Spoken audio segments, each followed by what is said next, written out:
நண்பர்கள் அனைவருக்கும் சூரிய ஒளி மின்சாரம் சார்பாக வாழ்த்துக்கள். இன்னைக்கு நாம கடந்த வீடியோவில் சொன்ன மாதிரி நெட் மீட்டர்னா என்ன, அதனுடைய யூசேஜ் என்ன அப்படிங்கிறத பற்றி தான் பார்க்க போகிறோம். வாங்க வீடியோக்குள்ளே போகலாம்.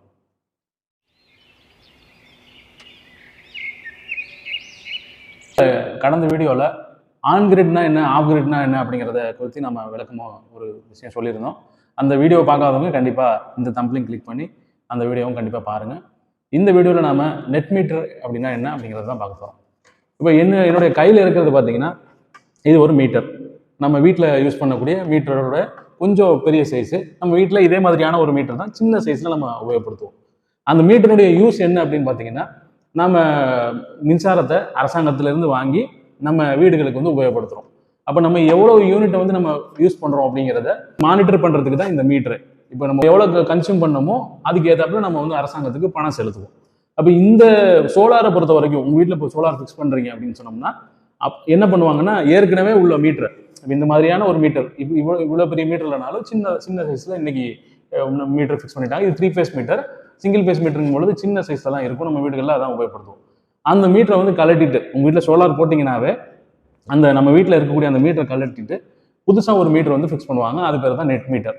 அந்த மீட்டரை என்ன பண்ணும் அப்படின்னு சொன்னோம்னா, 2 விதமாக சோர்ஸை வந்து அது கால்குலேட் பண்ணிக்கிட்டே இருக்கும். 2 விதமான சோர்ஸ் என்ன அப்படின்னம்னா, சோலார் நம்ம வீட்டில் மேலே நம்ம வீட்டு மாடியில் போட்ட சோலார் ஒரு மின்சாரத்தை ஜென்ரேட் பண்ணும்.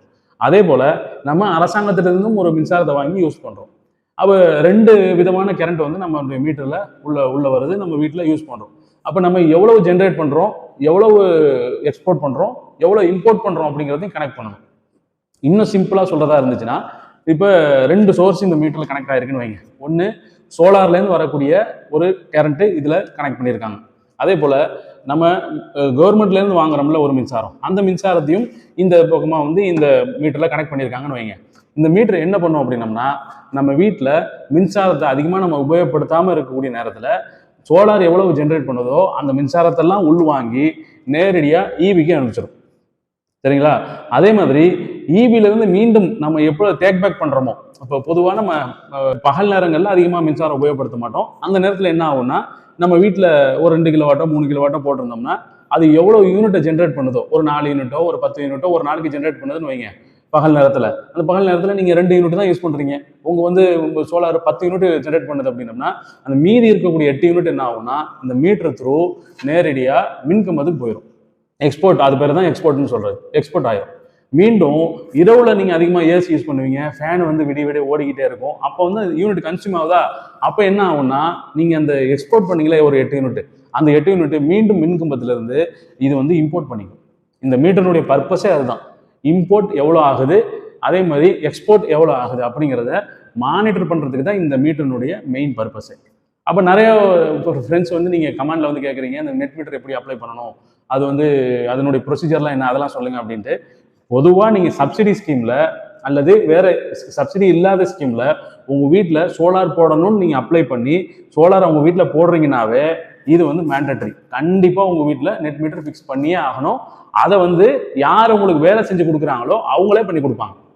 உதாரணத்துக்கு நான் தான் உங்கள் வீட்டில் வேலை செஞ்சு கொடுக்குறேன்னு வைங்க. நான் வந்து ஒரு கவர்மெண்ட் ரெஜிஸ்டர்டு வெண்டோ, கவர்மெண்ட்னு வச்சிருக்கிறாங்க இந்த வேலையை சோலார் வீடுகளில் சோலார் போடுறதுக்கு. நானும் ஒன் ஆஃப் த வெண்டோர், நானும் வந்து கவர்மெண்ட்டில் ரெஜிஸ்டர் பண்ணி வச்சுருந்தேன்னா, நீங்கள் என்ன வந்து வேலை செய்கிறதுக்காக சூஸ் பண்ணுறீங்கன்னா நான் அதை வந்து கண்டிப்பாக ஃபிக்ஸ் பண்ணி கொடுக்கணும். அது என்னுடைய கம்பல்சரி மேண்டட்ரி. மீட்டர் ஃபிக்ஸ் பண்ணக்கூடிய நேரத்தில் அடிஷ்னலாக ஒரு மீட்டர் ஃபிக்ஸ் பண்ணுவாங்க. அடிஷ்னலாக ஒரு சார்ஜ், மீட்டரில் சார்ஜ், அந்த நெட் மீட்டருக்கு. அப்போ அந்த சார்ஜ் எல்லாம் நீங்கள் தான் கொடுக்கணும். சரிங்களா? அதெல்லாம் நீங்கள் வேலை கொடுக்கும் பொழுது நீங்கள் அவங்க இடத்துல பேசுங்க. இப்போ நெட் மீட்டருடைய பர்பஸ் என்ன அப்படிங்கிறத உங்களுக்கு புரிஞ்சிருக்கும். சோலார் ஜென்ரேட் பண்ணக்கூடியதை இது மூலியமாக மின்கம்பத்துக்கு எக்ஸ்போர்ட்டும் பண்ணும். அதே போல் மீண்டும் மின்கம்பத்திலேருந்து எடுக்கக்கூடியதை இது வழியாக மீண்டும் இம்போர்ட் பண்ணி இது வழியாக உங்கள் வீட்டுக்கும் கொடுக்கும். இதுதான் இந்த நெட் மீட்டருடைய மெயின் பர்பஸ். அப்போ உங்களுக்கு இந்த வீடியோ புரிஞ்சிருக்கும்னு நினைக்கிறேன். இது போன தொடர்ச்சியாக சோலார் தொழில்நுட்பங்கள் குறித்து நான் தொடர்ச்சியாக வீடியோ போட்டுக்கிட்டே இருக்கிறேன். உங்களை மாதிரி சகோதரர்கள் வந்து இதுக்கு நண்பர்கள் இதுக்கு சப்போர்ட் பண்ணுங்கள். என்னுடைய சேனல் சோலார் ஹார்வெஸ்ட் தமிழ், சூரிய ஒளி மின்சாரம் அப்படின்னு நீங்கள் சர்ச் பண்ணாலுமே கிடைக்கும். அந்த சேனலை யூடியூப் மற்றும் ஃபேஸ்புக்கில் சப்ஸ்கிரைப் பண்ணுங்கள், லைக் பண்ணுங்கள், ஷேர் பண்ணுங்கள். இன்னொரு புதிய சோலார் தகவலோடு நான் உங்களை அடுத்த வீடியோவில் சந்திக்கிறேன். நன்றி.